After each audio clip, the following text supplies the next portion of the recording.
The treasure belongs to the Pogues. We gotta find it first. Woogity woogity? Give me some woogity, baby! Yeah! The long-awaited Season 3 of Outer Banks is finally here. But is it everything that everyone hoped for? The adventures of the Pogues were as wild and action-packed as ever, but not everyone thought it lived up to the hype. In this video, we are going to provide a breakdown of everything we saw, explaining the ending, and providing our thoughts, all while highlighting the 5 biggest takeaways from Season 3. Stick around until the end so you can see if you agree with our final review. Let's dive in, starting with Number 1, our return to the Pogues. Season 3 kicks off with the action quickly, with the group of Pogues still on the deserted island that they have named Pogalandia. It is a great time for everyone at first, as the group enjoys the freedom while living off of coconuts and fish. However, the group still jumps at the chance to signal a plane flying nearby, which comes to rescue them. A man named Jimmy Portes allows them on board, giving them an escape from the island. However, the group quickly gets suspicious when Jimmy's fishing story doesn't add up and they think there is more going on. They find out that he has to be working for someone, and a struggle ensues, leading to a water crash landing right off the coast of Barbados. The crash ends with Kiara getting kidnapped by a group of men in military gear. This kicks off the action as the group now has to go find her. Meanwhile, Rafe's dad is still in a coma, and Rafe is working to sell the treasured golden cross. He talks to a French antique dealer who tells him that he might have a client in Barbados. We also see Big John during the first episode, looking completely recovered but also laying low, deciding to allow people to think he is still dead.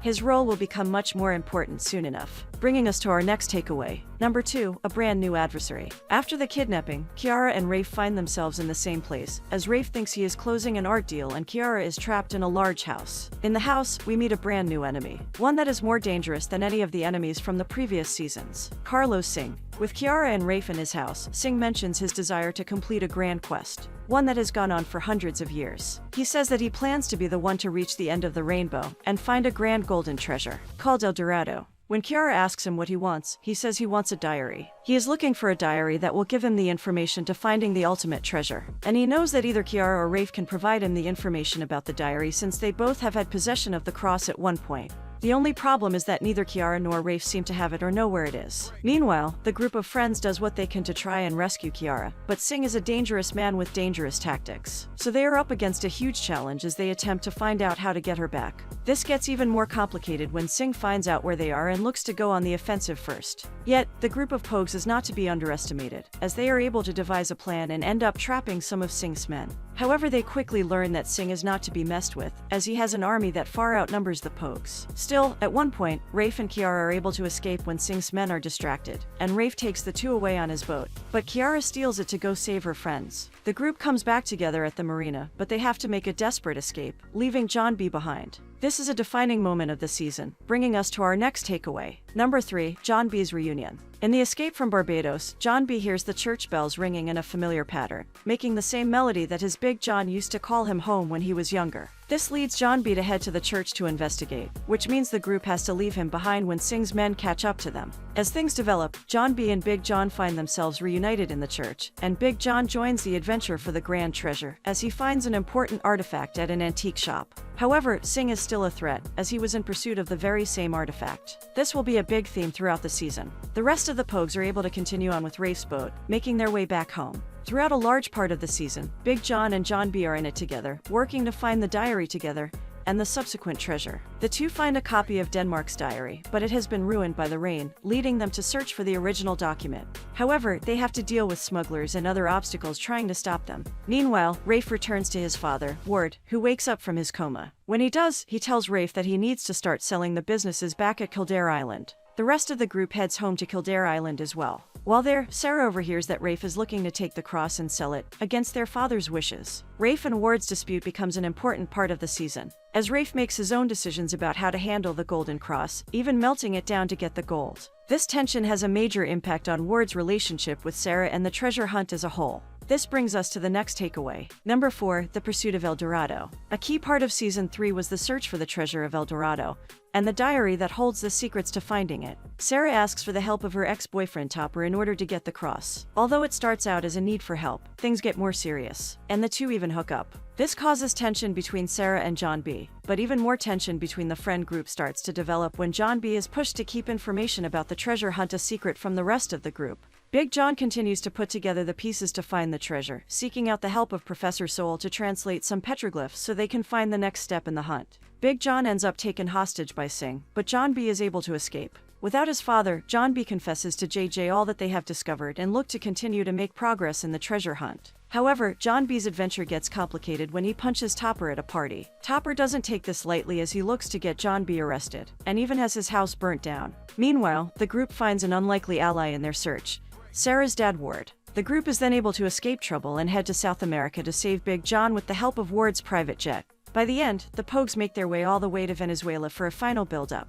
This brings us to our final takeaway. Number 5, the intense conclusion. At the end of the season, everything builds to an action-packed and emotional ending. John B and Sarah are able to find the house where Big John is being held captive, leading to a spark-filled confrontation where they help him escape. Sing doesn't take kindly to this and immediately sends his men, forcing the group to run for it. Big John stumbles upon a guide that will help him translate the Nomen and discover the final clues. The group are in search of a man named Jose, who is to take them upstream to find Neville. At this point, Big John and Ward are forced to be on the same boat together despite the fact that Ward tried to kill him last season. Sarah is not happy at her father's presence, and she certainly does not trust him. Still, the treasure clues end up taking our group up a mountain to find El Dorado, but Sing is not far behind. The team is able to put the pieces together to obtain some of the gold, but Sing and his men show up ready to kill for the final clues to the treasure. With guns pointed to John B, Sing demands that Big John tell him the answer to getting the treasure. Ward arrives and kills one of Sing's men, allowing the group to escape. Now in a group of 3, Sarah, John B and Big John end up finding a cave that brings them to the final treasure in the form of loose gold scattered about the cave. Sarah and John B take what they can, but once again, Sing finds them. Sing points a gun at John B, but Big John blows up the cave to save his son.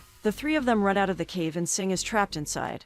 But Big John is badly hurt. They escape with the gold, but Ward pulls out a gun and confronts them. Despite all of his help and seeming desire to support his daughter for once, he is still just in it for the treasure. Sarah convinces him to put down the gun, and Ryan shows up, ready to kill for his boss. He points the gun at Sarah, but Ward surprisingly sacrifices himself to tackle Ryan off the cliff and save his daughter. Unfortunately, Big John dies in the forest as well due to his injuries. Despite it all, the group ends up being celebrated for their success in discovering the treasure. At the celebration, a man presents them with yet another epic adventure, the chance to hunt down the pirate Blackbeard's treasure. So still, the group's adventures are not over. With a full breakdown of everything we saw, this brings us to our final thoughts. Season 3 of Outer Banks was just as action-packed and dramatic as the last 2 seasons. The season featured plenty of twists and turns as we follow our group of friends looking for a brand new treasure with a ruthless enemy. However, the season develops a bit slowly and it takes a while to get to the true pursuit and storyline. Outer Banks is full of suspense as we wait for the most intense of the action to build.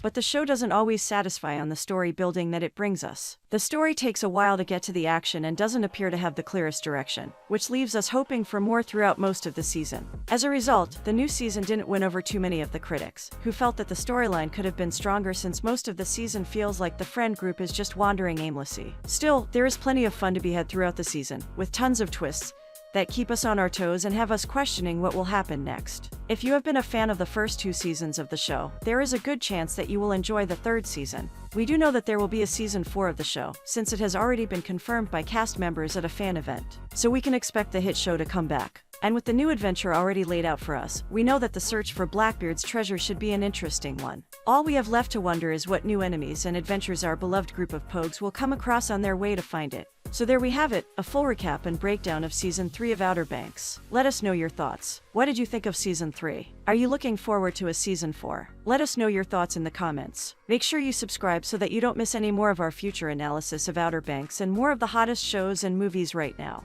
Thanks for watching. We'll see you in the next video.